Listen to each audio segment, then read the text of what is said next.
अस्सलाम वालेकुम viewers, welcome back to my channel. उम्मीद करती हूँ आप सब लोग खैरियत से होंगे। अल्लाह ताला आप लोगों को सेहत तंदुरुस्ती में अपनी ज़ुबान में रखे। आज की जो वीडियो है बहुत ही खूबसूरत और यूनिक जो है मैप आइडियाज़ हैं, मैप डेकोरेशन आइडियाज़। जैसा कि आप लोग जानते हैं, बाज़ लोगों को इस तरह की चीज़ों का बहुत शौक होता है। वो हिस्ट्री वगैरह बहुत पसंद करते हैं, स्टडी रूम में सारी चीज़ें पसंद करते हैं कि स्टडी रूम हमारा डेकोरेट हो, खूबसूरत हो और जो है उसमें स्टडी से मुतल्लिक डिफरेंट चीज़ें हों, हिस्ट्री से मुतल्लिक डिफरेंट चीज़ें हों। तो आप लोग इस तरह से अपने रूम, अपने स्टडी रूम को डेकोरेट कर सकते हैं और जो है खूबसूरत सा डेकोरेट करके आप लोग जो है पढ़ सकते हैं इजीली। जहाँ पे आप लोगों को पता सिर्फ यही हो कि हम लोग स्टडी करनी हो और उसके अलावा कोई काम ना हो।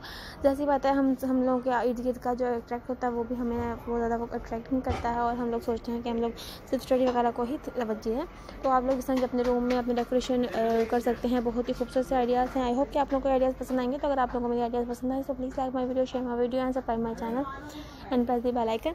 बेल के बटन क्लिक करने से आप लोगों के पास तमाम आइडियाज़, तमाम नोटिफिकेशन, तमाम वीडियोस आपके पास आ जाएंगे। आप लोग किसी के आइडियाज़ सुनिए, किसी की वीडियो सुनिए, में से लाजमी शेयर कीजिए, मुझे लाजमी बताइएगा ताकि नेक्स्ट टाइम मैं आप लोगों के लिए, आप लोगों के मुताबिक न्यू आइडियाज़ लेकर आऊँ और इंशाअल्लाह मैं नेक्स्ट वीडियो में हाजिर होंगी अपनी ज़बरदस्त आइडियाज़ के साथ। तब तक अपना ख्याल रखिएगा, दुआ में लाजमी याद रखिएगा। बस हो, अल्लाह हाफिज़, टेक केयर, बाय बाय।